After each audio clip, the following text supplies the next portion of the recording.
नमस्कार, मैं योगेश राणा। आइए बात उत्तराखंड बीजेपी में बदल रहे कुछ समीकरणों की करते हैं। पिछले 2 दिनों में आई 2 तस्वीर बड़ी चर्चा में है। ये तस्वीरें उत्तराखंड के मुख्यमंत्री हाउस से आई है। ये दोनों तस्वीरें बीजेपी की राजनीति को लेकर कुछ कह रही है।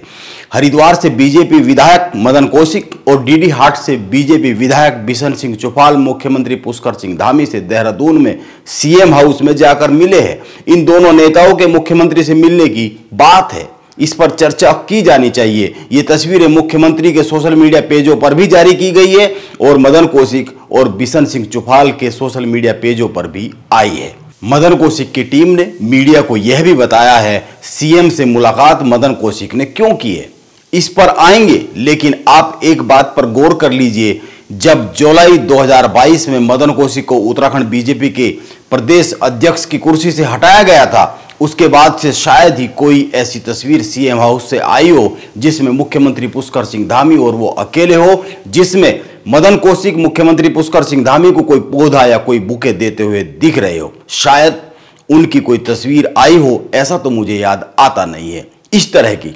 अब मदन कौशिक सीएम से क्यों मिले हैं, इस पर आने से पहले आप याद कीजिए 2022 के विधानसभा चुनाव के बाद उत्तराखंड बीजेपी में घमासान मच गया था।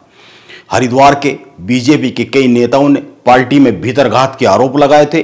विधानसभा चुनाव के दौरान बीजेपी के प्रदेश अध्यक्ष मदन कौशिक थे, उन पर हरिद्वार में हार गए बीजेपी के नेताओं ने गंभीर आरोप लगाए थे। बीजेपी हरिद्वार से 11 विधानसभा सीटों में से 5 सीटें हार गई थी। मदन कौशिक के खिलाफ कई नेता लामबंद हो गए थे। लक्सर के पूर्व विधायक संजय गुप्ता ने भीतरघात के आरोप लगाए थे, अपनी सीट हार गई। यतीश्वरानंद ने भी मदन कौशिक पर आरोप लगाए थे, उनके खिलाफ मोर्चा खोल दिया था। पूर्व विधायक चैंपियन ने तो सार्वजनिक तौर पर मदन कौशिक के खिलाफ बयानबाजी की थी। चैंपियन कर तो पार्टी के प्रदेश अध्यक्ष महेंद्र भट्ट ने कारण बताओ नोटिस भी जारी किया था। किच्छा से बीजेपी विधायक राजेश शुक्ला ने भी कहा था यहां पर भी भीतरघात हुआ है। इसके अलावा भी उत्तराखंड में कई जगह से इसी तरह की आवाज आई थी। मामला इतना बढ़ गया था, हाईकमान ने संज्ञान लिया, रिपोर्ट तलब की, जांच हुई भीतरघात की और अंततः मदन कौशिक को पार्टी के प्रदेश अध्यक्ष की कुर्सी से हटाया गया, उनकी कुर्सी चली गई थी। आप उस वक्त के अखबार और मीडिया के अन्य माध्यमों को उठाकर देख लीजिए, हर दिन कई खबरें उत्तराखंड बीजेपी में भीतरघात को लेकर आई थी। कई सारे वीडियो भी उस समय आए थे नेताओं के। बीजेपी 70 में से 47 सीटों के साथ पूर्ण बहुमत से जीती थी, लेकिन भीतरघात पर मचा घमासान बीजेपी को कटघरे में खड़ा कर गया था।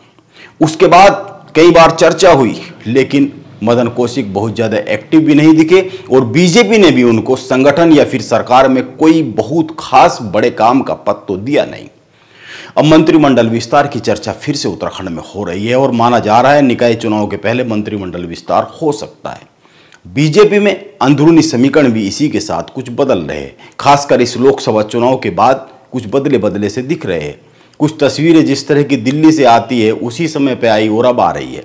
मदन कौशिक मुख्यमंत्री आवास पर जाते हैं, फोटो खिंचाते हैं और मुख्यमंत्री धामी की तारीफ करते हैं। वो कह रहे हैं मुख्यमंत्री पुष्कर सिंह धामी से मुलाकात कर उन्होंने हरिद्वार शहर को तत्काल हेरिटेज सिटी घोषित करने की मांग की है। हरिद्वार में प्रस्तावित कॉरिडोर को बनाने की मांग की है।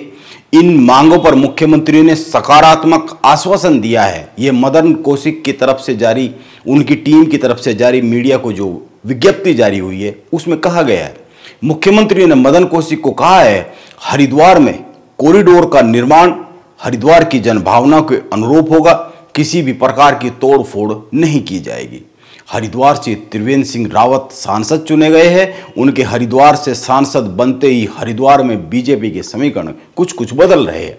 कार्यकर्ता उसी के साथ होता है जो ताकतवर होता है, यह एक सीधी सी बात है। अगर आपके पास पावरफुल पद नहीं है संगठन या फिर सरकार में, तो आपको लोग धीरे धीरे छोड़ने लगते हैं। राजनीति में पैसा और पद की ताकत बहुत जरूरी होती है। इसीलिए क्या यह माना जाए मदन कौशिक को एक पावरफुल पद की जरूरत है और मदन कौशिक उसके लिए कुछ गुणा भाग करना शुरू कर चुके हैं। मदन कौशिक मुख्यमंत्री से मंत्रिमंडल में जगह की बात करने के लिए आए थे या नहीं आए थे, यह तो आने वाले समय में साफ हो ही जाने वाला है। लेकिन मदन कौशिक की टीम ने मीडिया को बताया वो हरिद्वार से जुड़े कुछ मसलों पर चर्चा करने के लिए मुख्यमंत्री के पास गए थे। लेकिन अभी निकाय चुनाव भी आ रहे हैं और हरिद्वार निकाय चुनाव को लेकर बहुत ही महत्वपूर्ण है। मदन कौशिक की हरिद्वार में वैसे तो बहुत अच्छी पकड़ मानी जाती है और हरिद्वार के सांसद त्रिवेंद्र सिंह रावत से भी उनके बहुत अच्छे संबंध है। यह चुनाव जो त्रिवेंद्र सिंह रावत ने लड़ा है हरिद्वार से, मदन कौशिक साथ साथ रहे। लेकिन राजनीति में यह बड़ी बात होती है, अगर आप लंबे समय तक पावर से दूर रहते हैं तो कई तरह की चिंताएं बनने लगती है। और ये माना जाना चाहिए कि जो 2027 का विधानसभा का चुनाव है वह भी अब बहुत दूर नहीं है। एक साल पहले तो तैयारियां, 1-1.5 साल पहले तो तैयारियां शुरू हो जाती है। अब माना जा रहा है हरिद्वार जिले से किसी एक को मंत्री बनाया जा सकता है। जब मंत्रिमंडल विस्तार होगा, विधायक मदन कौशिक और विधायक आदेश चौहान का नाम बार बार चर्चा में आता रहता है। आदेश चौहान अभी दिल्ली गए हैं, सांसद त्रिवेंद्र सिंह रावत से भी मिले हैं और इधर मदन कौशिक मुख्यमंत्री धामी से मिले हैं। अब देखना होगा किसकी किस्मत खुलती है, रिश्तों पर जमी बर्फ कितनी पिघलती है। अब आप बिशन सिंह चुफाल की बात करें तो आपको याद होगा जब मुख्यमंत्री पुष्कर सिंह धामी खटीमा से चुनाव हार गए थे तो उनके लिए कई सारे विधायकों ने अपनी सीट खाली करने की पेशकश की थी। उस वक्त संगठन ने जो सीटें धामी के लिए चुनाव लड़ने के लिए चुनी थी उनमें डीडी हाट भी था और डीडी हाट से जो विधायक बिशन सिंह चुफाल है उन्होंने ये सीट खाली करने से मना कर दिया था। उस वक्त कांग्रेस के धारचूला से विधायक हरीश धामी ने भी मुख्यमंत्री धामी के लिए सीट छोड़ने का ऑफर कर दिया था, लेकिन डीडी हाट से बीजेपी विधायक बिशन सिंह चुफाल ने साफ साफ अपनी सीट छोड़ने से इनकार कर दिया था। बिशन सिंह चुफाल बीजेपी के प्रदेश अध्यक्ष रहे हैं, वो डीडी हाट से 6ठी बार विधायक चुने गए हैं, वो बीजेपी के बड़े नेता है। डीडी हाट बीजेपी के लिए सुरक्षित सीट मानी जाती है, लेकिन उन्होंने अपनी सीट छोड़ने से इनकार कर दिया था। उस समय जब धामी ने शपथ ली और मंत्रिमंडल का गठन हुआ, मंत्रियों को शपथ दिलाई गई तो बिशन सिंह चुफाल का नाम नहीं था। तो यह माना गया था कि इसी कारण बिशन सिंह चुफाल को सरकार में जगह नहीं मिली, क्योंकि उन्होंने उस समय पे अपनी सीट छोड़ने से इनकार कर दिया था। चंपावत से धामी को चुनाव लड़ना पड़ गया था। हालांकि चंपावत भी उस समय पे संगठन ने जो कुछ सीटें चुनी थी उनमें चंपावत भी था।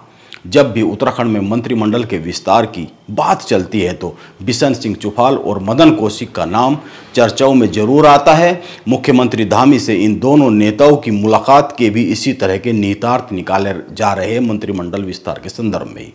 मंत्रिमंडल में उत्तराखंड में 4 पद खाली है और दौड़ में बहुत से लोग शामिल है। देखते किसके हिस्से में मंत्री की कुर्सी आती है। नमस्कार, मैं योगेश राणा।